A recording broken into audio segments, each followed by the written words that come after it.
Jadi ada dua pendapat dalam definisi tidak mampu. Ya, ada dua pendapat ulama untuk atau tentang definisi tidak apa? Mampu. Pikirannya Imam Syafi'i tidak mampu itu termasuk tidak mampu bayar orang lain atau tidak mampu minta tolong orang lain. Jadi pikirannya Imam Syafi'i misalnya ada orang nggak punya kaki, tapi dia bisa menyewa orang yang nuntun dia haji, baik lewat nyewa atau lewat loyalis, lewat muhibbin, maka tetap wajib apa? Haji. Begitu juga di bab istinja, di bab wudu dan seterusnya. Karena kata mustati mampu itu ya termasuk dengan asumsi mampunya dengan pertolongan orang apa? Orang lain. Baik orang lain itu disewa atau sukarelawan atau apalah keluarga. Sehingga menurut Imam Syafi'i kalau orang yang susah ke kamar mandi tapi bisa karena dibantu, maka ketentuan istinja ya wajib, wudu ya wajib, semuanya normal wajib karena dia dianggap mampu karena ada apa? Pembantunya atau ada orang lain. Tapi dalam pikiran Abu Hanifah, pikiran atau kalau dalam bahasa fikih disebut ijtihadnya Abu Hanifah, kata mampu itu asumsinya ya harus dia sendiri yang mampu. Ya, dia yang melakukan ya. Sehingga di fikih ini misalnya orang disabel habis kemarin yang dicontohkan, Mbak ini siapa yang dari Badek ya? Siapa? Mbak Saras itu misalnya habis dari kamar mandi yang nganter sudah ke pasar atau ke sekolah, terus dia harus ke kamar mandi lagi misalnya susah, dalam mazhab Abu Hanifah sudah dianggap gak mampu, terus dia bisa sholat seadanya dan tidak wajib i'adah. Jadi ini saya baca beberapa pikiran ulama ya, sesuai di buku panduan PBNU halaman 73.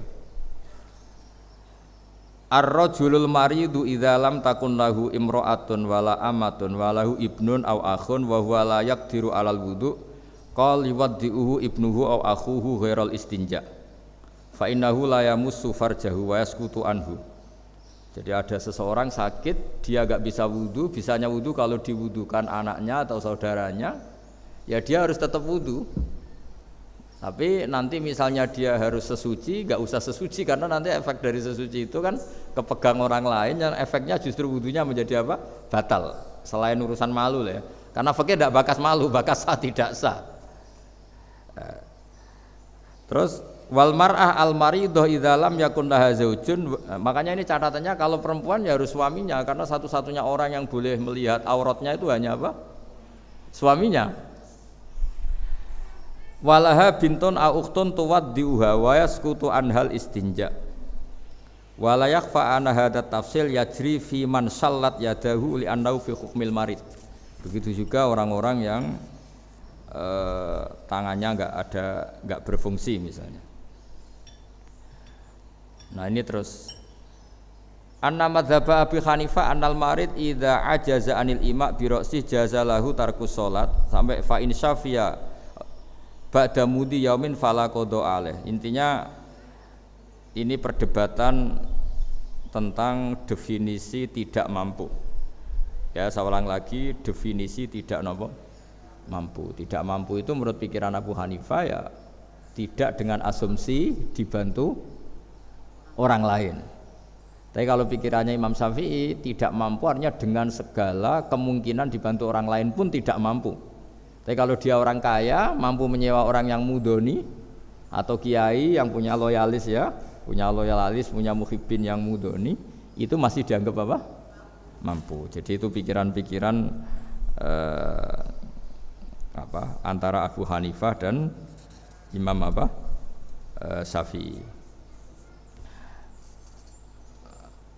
Jadi nanti begitu seterusnya di fikih-fikih seterusnya. Yang jelas kemarin saya juga mpun matur sama Gus Zofur ketika di Demak pas ada acara ditimbali Habib Lutfi itu di Mu'in, Fathul Mu'in itu Dan ini pengalaman saya ketika ibu saya mulai sepuh agak sering sakit-sakitan. Cung aku jamak oleh ta orang, nggih mun Bu jamak mawon karena kalau ke kamar mandi berat. Harus libatkan 2 mbak sampai 3 mbak, itu pun riskan, andekan kepleset tetap nyuwun sewu tetap jatuh. Mbak-mbak kan tetap tidak mampu. Ibu saya itu gendut termasuk lemu lah, sampai sepuh itu masih lemu. Akhirnya supaya ringan beliau tak minta jamak takdim. Kenapa pilihan saya takdim? Musaroatan lil khairat, supaya cepat melakukan kebaikan. Tapi saya pernah dengar fatwanya Mbah Mun, nak ora permanen hak. Zaman itu ada seorang Kopassus sering latihan melewati waktu sholat. Itu Mbah Mun nggak setuju jamak takdim kalau untuk Kopassus itu. Mbah Mun mintanya jamak takhir. Karena kata beliau merubah sholat dari waktu kedua ke pertama itu ekstrim karena belum masuk waktunya. Tapi kalau merubah waktu pertama ke kedua itu hanya mirip kodok. Sehingga meskipun sebabnya tidak meyakinkan, tapi ini tidak begitu merubah konstruksi sholat. Karena kalau duhur di asar itu mirip apa? Kodok. Tapi kalau asar ke duhur ini sebabnya harus benar-benar mutahakkok, harus nyata. Tapi untuk teman-teman yang disabel, karena sebabnya sudah muhakkok, sudah nyata, dan kangelannya juga sudah apa? Nyata, saya lebih senang jamaknya apa? Takdim. Ibu saya dulu ya takdim, karena musaroatan lil khairat. Supaya cepat-cepat bisa melakukan apa? Kebaikan. Tapi kalau kayak latihan Kopassus, orang-orang yang sehat cuma karena disiplin latihan harus meninggalkan duhur, itu kata Mbah Mun mendingan milih apa? Takhir, karena kalau takhir hanya mirip apa? Qadha. Artinya kalau duhur jadi di waktu asar kan ya mirip kita sholat qadha. Jadi andaikan tidak sah secara disiplin jamak takhir, tetap sah sebagai apa? Qadha gitu. Ya jadi monggo mawon nanti teman-teman enaknya gimana, karena secara fakta kan kemarin banyak teman-teman cerita kadang pas mau wudu lagi yang nganter sudah ke pasar, atau yang nganter sebenarnya kadang ada suaminya pas tukaran, macam-macam lah. Itu juga lebih ekstrim ketimbang ke pasar kan. Ada tapi baru nggak mesra ya Mas Sidik, pernah nggak? Ada Mas Sidiknya ada tapi sedang tidak mesra, itu kan wujuduhu Pak Adami, ini pelaku. Ya Mbak Aci ya, kalau pas nggak mesra masih mau bantu.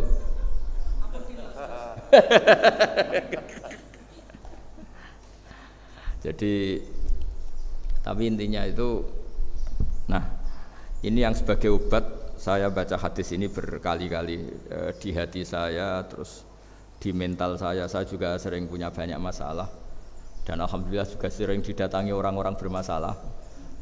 Mulai masalah ekonomi, politik, sampai keluarga sering datang ke saya. Termasuk orang-orang yang mau cerai itu adalah konsultasinya sama saya. Itu sering tak beginikan, kamu kalau cerai itu duda, tapi kalau tetap kawin namanya punya istri. Keren mana dimarahin istri sama duda? Keren punya istri sudah gak usah cerai. Anggap saja harganya itu ya dimarahin itu. Ini saya bacakan hadis yang insya Allah jadi obat semua kita yang punya banyak masalah. Ini di Ibnu Majah halamannya 631 kalau nomor hadisnya ini, karena ada Gus Sidik ribet tukang protes ini 4321, nanti dicari di kitab umum 4321 nomor hadisnya. Bismillahirrahmanirrahim. Yu'ta yaumal qiyamati bi an'ami ahli dunya minal kuffar fayuqalu ikhmisu fin nari khamsah fayuhmasu fiha. Suma yuqalu lahu ay fulan hal asobaka naimun qattu fayaqulullah ma asobani naimun qattu. Jadi ada orang yang ternikmat di dunia, bi an'ami ahli dunya. An'am itu wazannya afdol. Orang ternikmat zaman hidup di dunia. Ya, mungkin istrinya banyak, cantik, seneng semua. Pokoknya semuanya kelas A. Kemudian setelah di akhirat dimasukkan neraka sedikit sama Allah. Terus ditanya sama Allah, kamu di dunia pernah dapat nikmat enggak? Terus dia menjawab, Allah, saya tidak pernah mendapat nikmat, dibanding akhirnya harus masuk neraka selamanya. Terus ini kebalikan, wa yu'ta bi asyaddil mu'minina durran wa balaan. Didatangkan orang yang di dunia ini bawaannya hanya ada problem, entah problem fisik, entah problem ekonomi, entah keluarga, pokoknya enggak seneng lah, pokoknya sial terus nasibnya. Entah salah lahirnya, entah salah tanggalnya, enggak tahu, pokoknya sial terus. Fayuqalu ikhmisuhu khamsatan fil jannah. Kemudian orang ini sama Allah diganjar masuk surga. Setelah dimasukkan surga, fayuqalu lahu ai fulan hal asabaka durrun qattu au bala. Pernah enggak kamu di dunia merasakan susahnya hidup di dunia? Fayaqulu la.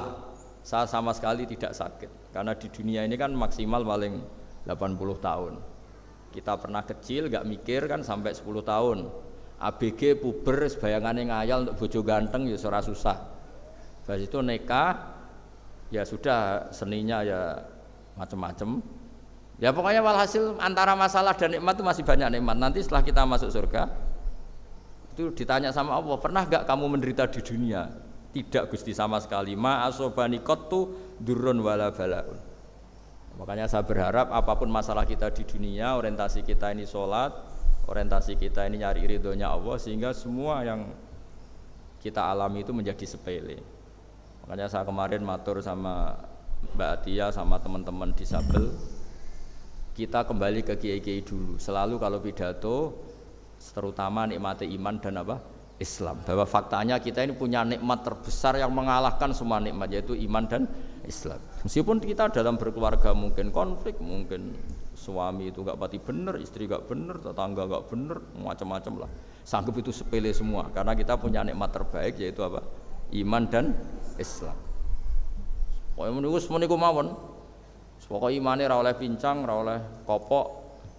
Wis kok iman ini yang benar, iman itu wis ini hadis favorit saya ketika saya punya banyak masalah atau dimintai konsultasi oleh orang-orang yang banyak masalah.